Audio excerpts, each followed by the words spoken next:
আমি বলি আপনি যেদিনকে পুলিশে ধরে নেয় আধা ঘন্টা পরে এবরুন বা 2 মাস পরে এবরুন ভাই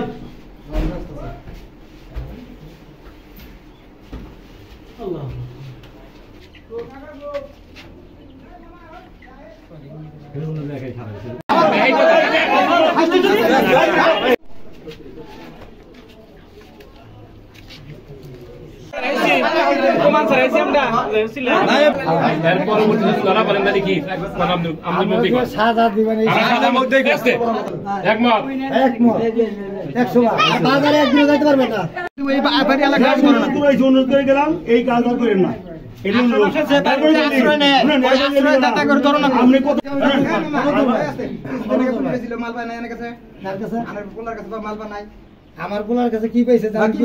গাঞ্জা পাইছে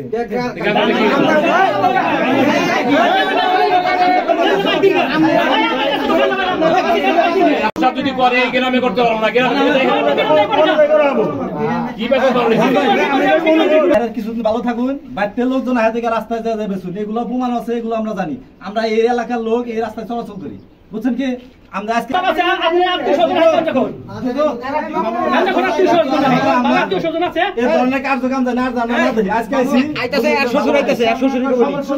ভালোভাবে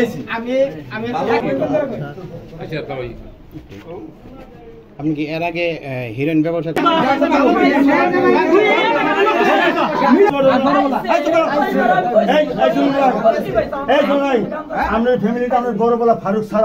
সুলমান নামে একজন লোক এখানে থাকে সুলমানের স্ত্রী ছেলে তিনজনেই আবার গাঁজা হিরোইন সহ সকল ধরনের মাদক দ্রব্য এখানে তারা ব্যবসা করে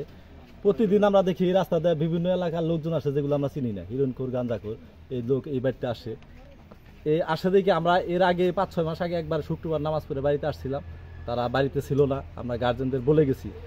আর মাঝে মাঝে দেখি যে প্রশাসনিক লোকজন আসে আইসা ধরে নিয়ে যায় 10 মিনিট পরে আবার চলে আসে মানে যদি আমরা খুব জোরাজোরি করি তাহলে দেখা যায় যে 2-1 মাস জেলখানা রাখে আবার টাকা দেয় আবার ছেড়ে দেয় আইসা তারা আবার এইখানে বিক্রি করে না রাস্তায় যা দিয়ে আসে যারা গাঞ্জা হিরোইন মদ খায় তারা রাস্তায় যা দিয়ে আসে কিন্তু ইদানিং এইরকম মানে হয়েছে যে প্রতিদিনই মানে 10-12 জন 15-20 জন করে লোক এখানে আসে আইসা নেশা জাতীয় দ্রব্য কিনা খায়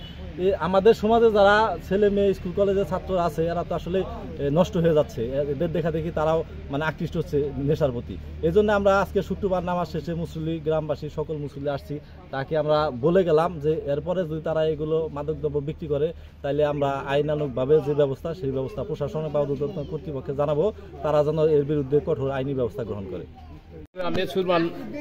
মানে নামের লোক বাড়ি করছে ওনার বাড়ি ছিল আগে জিগাতলা এই ব্যবসা করতো তো ওখান থেকে মানে ওই এলাকার মানুষে এই ব্যবসা করে দিকে মানে বাড়িঘর ব্যাংকে ছিল দৌড়া দিচ্ছে আবার ওই থেকে বাড়ি করছে হেরে কি জান গোবিন্দপুর না কি বলে এনে বাড়ি করছিল তো ওখানে ওই ব্যবসা করতো তো কিরকম মানে না মায়ের মধ্যে কিছু মানে না পরে ওনে থেকে বাড়িঘর ব্যাংকে দিছে পরে আমগর গ্রামে বাড়ি করছে তো উনি এই হিরোইন তারপরে ইয়াবা মানে মাদক দ্রব্যে গাঞ্জা যত যা কিছু আছে খারাপ এগুলো বিক্রি করে তো ওনারে জিগাইলাম তো উনি প্রতিশ্রুতি দিল যে আমি ব্যবসা আসলে করছি বা করছি তো এখন আর করবো না এই প্রতিশ্রুতি দিল পরে আমরা বললাম যে যদি এরপরে যদি ব্যবসা করো বা ধরা পড়ে তাহলে তোমার বাড়িঘর এদিকে ব্যাংকে ছিল দৌড়াই দিব